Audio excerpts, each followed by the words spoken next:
CBT 1 का जो कि सीबीटी 2 या मेरिट में एएलपी मतलब साइको रिजल्ट होने के बाद हो सकता है कि मतलब जनरल में 60 नंबर हो तो क्वालिफाई कर जाएंगे, ये तो उनका मेरिट बन जाएगा। और मतलब 70 नंबर है या 75 नंबर है कैटेगरी में, तो उनका भी मतलब मेरिट नहीं लगेगा। तो ये आपको डिटेल से मैं समझाया, और इसकी इसी तथ्य पे मैं आपको कहना चाहता हूँ कि अगर ये वैलिड हो गया सीबीटी 1 का जो रिजल्ट दिया गया था, ये वैलिड हो गया तो बहुत ही ब्लंडर होने वाला है, क्योंकि बहुत सारे छात्र के अंदर ये कन्फ्यूजन हो गया है कि मेरा तो सीबीटी 2 में अच्छा नंबर 75-80 नंबर आ रहा है तो मेरा सिलेक्शन हो जाएगा। वो भूल चुके हैं कि सीबीटी 1 में मेरा कैटेगरी से रिजल्ट हुआ है। कि जितना भी कैटेगरी मेरे नज़र में भी देखे होंगे कि जितना मेरा मतलब दोस्त है, जितना भी संपर्क में है, सारे लोग कैटेगरी से रिजल्ट हुआ है। और सीबीटी 1 में मतलब कम नंबर था, कैटेगरी से रिजल्ट हुआ तो उनका सीट उतना ही है। और लेकिन अब देखे होंगे सारा जितना भी दोस्त है, सारा लोग बता रहे हैं कि मेरा 75 नंबर 80 नंबर है। तो वो कन्फ्यूजन में है, अंदर से बता रहे हैं कि पता नहीं ऐड करेगा कि नहीं ऐड करेगा, सीबीटी 1 को वैल्यू देगा कि नहीं देगा। तो ऐसे ऐसे कन्फ्यूजन चल रहा है, तो इसलिए हम बता रहे हैं कि सीबीटी 2 तो हो गया, सीबीटी 2 में अच्छा नंबर लाए हैं जो कैटेगरी से रिजल्ट है, तो कहीं ना कहीं इसका असर आपको मेरिट पर बहुत बड़ा दिखने वाला है। कह सकते हैं जैसे बिलासपुर जोन का ही ले, तो अभी देखे होंगे कि बिलासपुर जोन में जनरल जो कि सीबीटी 2 एग्जाम हुआ था, तो उसमें जो टेक्निकल पोर्शन था, टेक्निकल पोर्शन में बहुत सारे स्टूडेंट फेल हो गए हैं, 10,000 स्टूडेंट कम पास हुए हैं। तो इससे मतलब असर पढ़ना एकदम तथ्य है, एकदम क्लियर है कि पड़ेगा। तो ये आप सबके लिए वीडियो हम बना रहे हैं, और एक और आपको जल्दी ही एएलपी मतलब कितना पर मेरिट लगेगा इससे रिलेटेड मैं वीडियो लाने जा रहा हूँ। तो आप सब जितने भी होंगे सब्सक्राइब कर लीजिएगा, क्योंकि जब भी वीडियो अपलोड करें तो आप तक नोटिफिकेशन चला जाए। और एक और रिक्वेस्ट होगा आप सबसे कि अभी देख रहे होंगे कि जो भी एग्ज़ाम इंडिया में हो रहे हैं, चाहे एसएससी का हो या रेलवे का हो, या तो कोई स्टेट लेवल का एग्ज़ाम हो जैसे बिहार में देखे होंगे, तो जितना भी अभी एग्ज़ाम चल रहे हैं कहीं ना कहीं मतलब वैकेंसी को नोटिफिकेशन लाने के लिए प्रोटेस्ट करना पड़ता है। नोटिफिकेशन आ गया, वैकेंसी आ गया, तो उसको मतलब कम आया है तो उसके लिए प्रोटेस्ट करना पड़ता है। और जब मतलब वैकेंसी बढ़ा भी दिया तो फिर एग्ज़ाम कब करवाएंगे इसके लिए प्रोटेस्ट करना पड़ता है। मतलब प्रोटेस्ट प्रोटेस्ट के बिना कोई भी काम स्टूडेंट को नहीं हो रहा है। तो इससे रिलेटेड देखिएगा मेरे चैनल पर बहुत सारा वीडियो पड़ा होगा, जो कि एएलपी मतलब फर्स्ट वैकेंसी आया था 2024 में और कम सीट आया था, इससे रिलेटेड मतलब कि बहुत बड़ा प्रोटेस्ट हुआ था पटना में। तो इससे रिलेटेड मैं लगातार प्रोटेस्ट को कवर करता हूं और कोशिश करता हूं कि स्टूडेंट को सपोर्ट करें। तो आज जो हम लोग बात करने जा रहे हैं कि देखिएगा साइको का मतलब एग्जाम हो गया है, और साइको का जिस स्टूडेंट का मतलब अच्छा गया है वो कन्फ्यूजन में है कि मेरा अब सिलेक्शन होगा, मेरिट लगेगा कि नहीं लगेगा। तो इससे रिलेटेड हम बात करने जा रहे हैं। और एक महत्वपूर्ण अपडेट ये है कि बहुत सारे स्टूडेंट के कन्फ्यूजन है कि मेरा 60 नंबर है या 70 नंबर है तो मेरा सिलेक्शन होगा कि नहीं। तो मैं आपको बताने जा रहा हूं कि अभी जो हम बात करेंगे कि बहुत सारे छात्रों का अभी ये होने वाला है, सीबीटी 1 में जो एग्ज़ाम हुआ था उससे रिलेटेड मतलब बता रहा हूँ कि किनका रिजल्ट कैसे हुआ है उससे रिलेटेड। तो मैं बता रहा हूँ कि जिनका मतलब 70 नंबर है वो कैटेगरी से भी रिजल्ट नहीं होगा, ये तो मतलब मेरिट नहीं लगेगा। और जिनका 60 नंबर है वो जनरल से भी क्वालिफाई कर जाएंगे। तो ये जो कारण आप देख रहे हैं इससे किसके वजह से हो रहा है, तो इससे रिलेटेड हम बात करने जा रहे हैं और आपको कन्फ्यूजन को टोटल एकदम क्लियर करने जा रहे हैं। क्योंकि अभी देखे होंगे कि सीबीटी 1 का एग्ज़ाम हुआ, उसके बाद सीबीटी 2 एग्ज़ाम हुआ, तो सीबीटी 1 का इफेक्ट भी आपको बहुत ही मतलब देखने वाला चीज़ होगा। क्योंकि देखोगे कि सीबीटी 1 में भी कट ऑफ दिया गया था। बहुत सारे छात्र बोल रहे हैं कि सीबीटी 1 एग्ज़ाम हुआ था उसमें हम क्वालिफाई कर गए थे। तो बहुत सारे स्टूडेंट क्वालिफाई तो कर गए थे, लेकिन कैटेगरी से क्वालिफाई किए थे और जनरल से क्वालिफाई किए थे।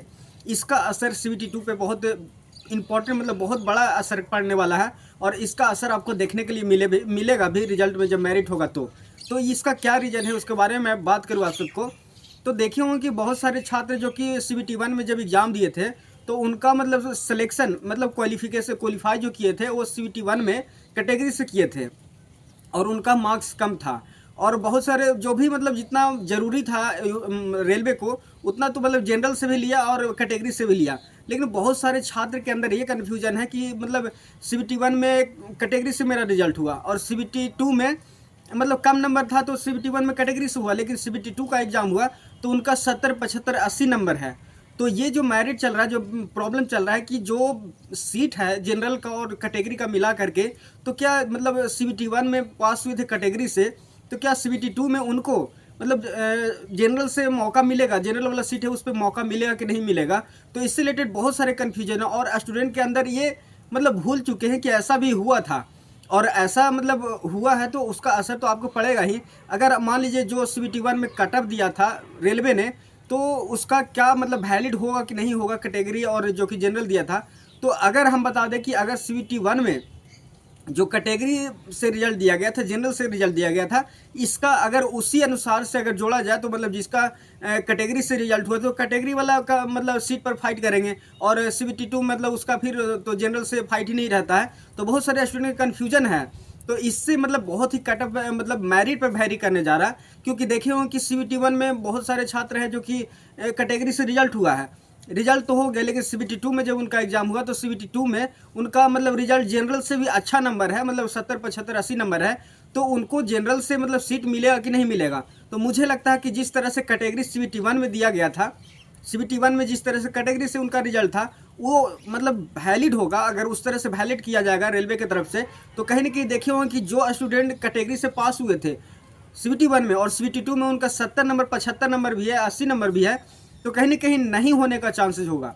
क्योंकि बहुत सारे छात्र जो कि CBT 1 में एग्जाम दिए थे तो वो उनको लगा था कि चलो रिजल्ट मेरा हो गया, CBT 1 में आगे मेहनत करना है। और कैटेगरी में देखे होंगे कि बहुत सारा फाइट बढ़ जाएगा, नंबर इसलिए कह रहे हैं कि कैटेगरी में जो कि कटअप जाने वाला है थोड़ा ज़्यादा हो सकता है। अभी यही बोल रहे थे हम कि CBT 1 का जो कि CBT 2 या मेरिट में ALP मतलब साइको रिजल्ट होने के बाद हो सकता है कि मतलब जनरल में 60 नंबर हो तो क्वालिफाई कर जाएंगे, ये तो उनका मेरिट बन जाएगा।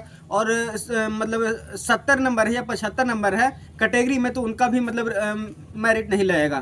तो ये आपको डिटेल से मैं समझाया, और इसी तथ्य पे मैं आपको कहना चाहता हूँ कि अगर ये वैलिड हो गया CBT 1 का जो रिजल्ट दिया गया था, ये वैलिड हो गया तो बहुत ही ब्लंडर होने वाला है। क्योंकि बहुत सारे छात्र के अंदर ये कन्फ्यूजन हो गया है कि मेरा तो CBT 2 में अच्छा नंबर 75 80 नंबर आ रहा है तो मेरा सिलेक्शन हो जाएगा। वो भूल चुके हैं कि CBT 1 में मेरा कैटेगरी से रिजल्ट हुआ है, तो कैटेगरी में जितना सीट है उसी पर तो फाइट कीजिएगा ना। और कहीं ना कहीं देखे होंगे कि CBT 1 का जो स्टूडेंट मतलब कि पास किए हैं वो कहीं ना कहीं जनरल का तैयारी करते थे, कंपटीशन का तैयारी करते थे, उनको एक झटका लाया कि मेरा कैटेगरी से ALP में रिजल्ट हुआ है। नहीं, ऐसा नहीं हो सकता है। फिर तैयारी की और देखोगे कि जितना भी कैटेगरी मेरे नज़र में भी देखोगे कि जितना मेरा मतलब दोस्त है, जितना भी सब संपर्क में है, सारे लोग कैटेगरी से रिजल्ट हुआ है। और CBT 1 में मतलब कम नंबर था, कैटेगरी से रिजल्ट हुआ तो उनका सीट उतना ही है। और लेकिन अब देखे होंगे सारा जितना भी दोस्त है सारा लोग बता रहे हैं कि मेरा 75 नंबर 80 नंबर है। तो वो कन्फ्यूजन में है, अंदर से बता रहे हैं कि पता नहीं ऐड करेगा कि नहीं ऐड करेगा, CBT 1 को वैल्यू देगा कि नहीं देगा। तो ऐसे ऐसे कन्फ्यूजन चल रहा है। तो इसलिए हम बता रहे हैं कि CBT 2 तो हो गया, CBT 2 में अच्छा नंबर लाए हैं जो कैटेगरी से रिजल्ट है, तो कहीं ना कहीं इसका असर आपको मेरिट पर बहुत बड़ा दिखने वाला है। क्योंकि जिनका 75 80 नंबर भी हो सकता है कि किसी जोन में जाइएगा तो मतलब कैटेगरी से बहुत ज़्यादा फाइट हो जाएगा और कैटेगरी से ज़्यादा मतलब जा सकता है। क्योंकि अभी देखे होंगे इसमें टेक्निकल का एग्ज़ाम था, टेक्निकल का एग्ज़ाम में भी देखे होंगे कि ये भी बता सकते हैं कि मतलब जो स्टूडेंट जनरल से रिजल्ट हुआ है, और ये भी रीज़न होगा कि मतलब जनरल से जिनका रिजल्ट हुआ है उनका कटअप मतलब कम कैसे जा सकता है, या मेरिट लगने के लिए कम नंबर पर कैसे लग सकता है। तो जैसे देखे होंगे कि CBT 2 में मतलब क्या कह सकते हैं, जैसे बिलासपुर जोन का ही ले तो अभी देखे होंगे कि बिलासपुर जोन में जनरल जो कि CBT 2 एग्जाम हुआ था तो उसमें जो टेक्निकल पोर्शन था, टेक्निकल पोर्शन में बहुत सारे स्टूडेंट फेल हो गए हैं, 10,000 स्टूडेंट कम पास हुए हैं। तो इससे मतलब असर पड़ना एकदम तथ्य है, एकदम क्लियर है कि पड़ेगा। क्योंकि देखे होंगे कि हो सकता है जो 10,000 स्टूडेंट जनरल में हुए होंगे पास, मतलब जनरल से मतलब CBT 1 में पास हुए होंगे और CBT 2 में आकर के टेक्निकल में फेल हो गए, तो हो सकता है कि जो स्टूडेंट जनरल से पास हुए होंगे तो कहीं ना कहीं 10,000 स्टूडेंट कम पास हुए जनरल में, तो कंपटीशन कम हो जाएगा। क्योंकि कम 10,000 स्टूडेंट मायने रखता है, 10,000 अगर स्टूडेंट नहीं पास हुए तो कहीं ना कहीं जनरल का कटअप कह सकते हैं कि कम जा सकता है, क्योंकि कम नंबर वाला का भी हो सकता है। तो इसी जो भी कैटेगरी से होंगे उनका नंबर मतलब ज़्यादा भी आया, टेक्निकल में पास हो गए तो ज़्यादा नंबर है, लेकिन उनका जो कि CBT 1 एग्जाम हुआ था उसमें कहीं ना कहीं देखो कैटेगरी से रिजल्ट हुआ है। तो ये बहुत ही बड़ा फैक्टर होने वाला है कि देखिएगा कि यहाँ पर CBT 1 जो एग्जाम हुआ था, CBT 1 एग्जाम होने से जिनका रिजल्ट कैटेगरी से हुआ था और जिनका रिजल्ट जनरल से हुआ था उसका असर CBT 2 पर, ये तो मेरिट लिस्ट जो लगेगा, साइको का तो बात ही नहीं करे। साइको मतलब जो पास हो जा रहे हैं उन स्टूडेंट का कन्फ्यूजन है जो कमेंट में बात करते रहते हैं, तो इसका असर देखिएगा कि मेरिट पर बहुत बड़ा पड़ने वाला है। और ये जो असर पड़ेगा ना, ये जो भूल चुके हैं और जिनको इस चीज़ का नॉलेज भी नहीं होगा कि मेरा कैटेगरी से रिजल्ट हुआ है, ये तो मत सिर्फ जानते थे कि चलो CBT 1 में तो पास मार्क था, पास हो गए हैं, इसका असर बहुत बड़ा पड़ने वाला है। और देखिएगा कि इसका मतलब कह नहीं सकते हैं कि जो स्टूडेंट के अंदर जो एक सपना होता है कि चलो मेरा 80 नंबर है, हो सकता है एक कंपटीशन इतना बढ़ जाए कैटेगरी में कि जनरल को भी पार कर दे। क्योंकि टेक्निकल जो एग्ज़ाम हुआ था, टेक्निकल एग्ज़ाम जो हुआ था उसके असर उससे बहुत असर पड़ने वाला है और बहुत बड़ा असर पड़ेगा, क्योंकि जनरल में बहुत सारे हो सकता है। जनरल में फेल होने का रीज़न मैं आपको बता देता हूँ कि जनरल में जो स्टूडेंट मतलब नॉन-टेक में मतलब 70, 75 या 80 नंबर लाए हैं, लेकिन टेक्निकल में फेल हो गए हैं। तो जो फेल हुए हैं सीबीटी 2 में, वो कहीं न कहीं हो सकता है कि जनरल से जो, क्योंकि अभी देखे होंगे कि जो भी एलपी का तैयारी करते हैं, जो मतलब कंपटीशन का नॉन-टेक का जो स्टूडेंट है, वो सारे लोग तैयारी करते हैं। तो अगर उनको टेक्निकल मजबूत नहीं है, टेक्निकल मजबूत नहीं हो सकता है, नॉन-टेक मजबूत होगा। तो यही मैटर करता है, नॉन-टेक अगर मजबूत हो गया है तो टेक्निकल में फेल हुए हैं, तो कहीं न कहीं, और जो भी पास हुए मतलब कैटेगरी से जो होंगे, तो ज़्यादा नंबर अगर होगा, जनरल से हो सकता है, मतलब जनरल में नंबर ज़्यादा होगा, नॉन-टेक और टेक्निकल फेल हो गए हों, तो जनरल पर बहुत बड़ा असर पड़ने वाला है। तो ये आप सबके लिए वीडियो हम बना रहे हैं, और एक और आपको जल्दी ही एलपी मतलब कितना पर मेरिट लगेगा, इससे रिलेटेड मैं वीडियो लाने जा रहा हूँ।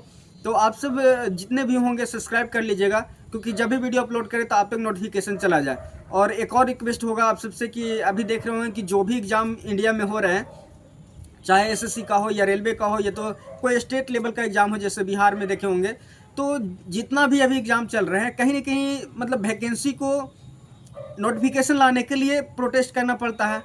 नोटिफिकेशन आ गया, वैकेंसी आ गया, तो उसको मतलब कम आया है तो उसके लिए प्रोटेस्ट करना पड़ता है।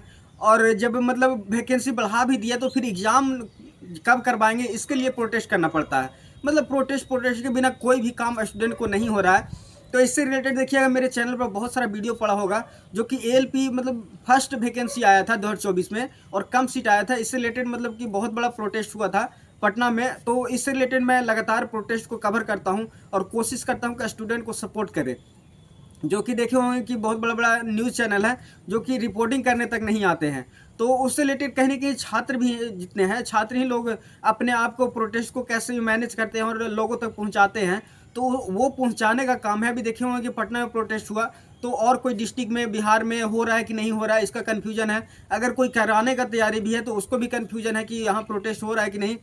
तो ये तो अदर स्टेट में भी कहें, इंडिया में, कि अदर स्टेट में प्रोटेस्ट हो रहा है कि नहीं, अगर वहाँ हो रहा है तो और डिस्ट्रिक्ट में, उसी स्टेट में और डिस्ट्रिक्ट में हो रहा है कि नहीं। तो ये सारा कन्फ्यूजन स्टूडेंट के अंदर होता है। तो कहीं न कहीं हम लाइव आकर के उस टाइम भी और लगातार प्रोटेस्ट को कवर करते हैं, और उन स्टूडेंट को मतलब जानकारी देते हैं कि प्रोटेस्ट हो रहा है। कहीं न कहीं पूरा इंडिया में होगा तो अच्छा इसका असर पड़ेगा, और नोटिफिकेशन जल्दी आ जाता है, और ज़्यादा मतलब जोर नहीं लगाना पड़े। इससे रिलेटेड प्रोटेस्ट को कवर करते हैं, और कोशिश करते हैं कि जहाँ भी स्टूडेंट है उनको ये न्यूज़ हो जाए। और लाइव आकर के ही शाम को 6-7 बजे लाइव आते थे और आपको नोटिफाई करते थे कि कल का क्या प्लानिंग है, आगे क्या होगा मतलब प्रोटेस्ट से, और कब तक क्या करना है। ये मतलब सारा डिस्कशन होता था। कमेंट में देखिएगा, मेरे चैनल पर बहुत सारा वीडियो अपलोड है, तो इससे रिलेटेड भी मैं कवर करते रहता हूँ और स्टूडेंट को सपोर्ट करता हूँ। तो प्लीज़ इस चैनल को सब्सक्राइब कीजिए और थोड़ा सा बूस्ट करने की कोशिश कीजिए, क्योंकि आप ही का चैनल है, आप ही के लिए सपोर्ट के लिए सारा कुछ काम करते हैं। तो ज़रूर से हेल्प कीजिएगा। और आज के लिए इतना ही, फिर मिलते हैं कि किसी और नए वीडियो में। जैसे मैंने बताया कि अभी एक और एएलपी जिसका मतलब साइको का हो गया है, मतलब उनको कंफर्म है कि साइको मेरा हो जाएगा, तो उसमें भी बहुत संशय चल रहा है, बहुत कन्फ्यूजन स्टूडेंट के अंदर चल रहा है कि मेरा इस जोन में है, इतना नंबर है, सिलेक्शन होगा कि नहीं होगा, मतलब बहुत सारा कन्फ्यूजन चल रहा है। तो इससे रिलेटेड मैं नंबर को रिलेटेड लेकर के आने वाला हूँ एक और वीडियो साइको का। तो ज़रूर से ज़रूर सब्सक्राइब कर लीजिएगा, आपको नोटिफिकेशन जाएगा। तो आज के लिए इतना ही। जय हिंद, जय भारत।